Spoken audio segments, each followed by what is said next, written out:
Australia ancam Indonesia wilayah NKRI akan jadi kuburan massal pasukan Jokowi.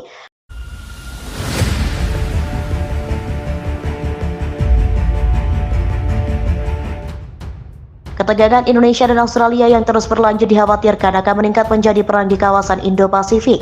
Menteri Luar Negeri Penny Wong menggunakan pidato besarnya yang pertama di hadapan Perserikatan Bangsa-Bangsa untuk memperingatkan dampak perang tersebut, menyebutnya sebagai konsekuensi bencana dari konflik Indo-Pasifik bagi Australia dan negara-negara lain di kawasan Asia Pasifik.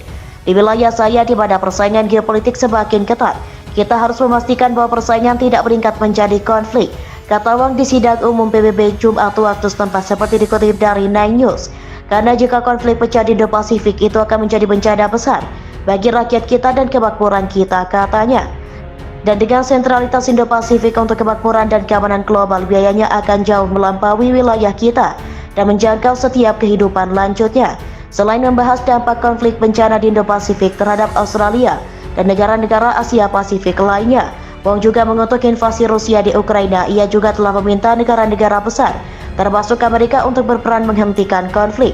Bantuan Rusia terhadap Indonesia adalah penyulutan konflik dengan Australia dan AUKUS. Dalam pengejaran ini, dunia melihat ke Indonesia kekuatan besar anggota tetap Dewan Keamanan dengan kemitraan tanpa batas dengan Rusia.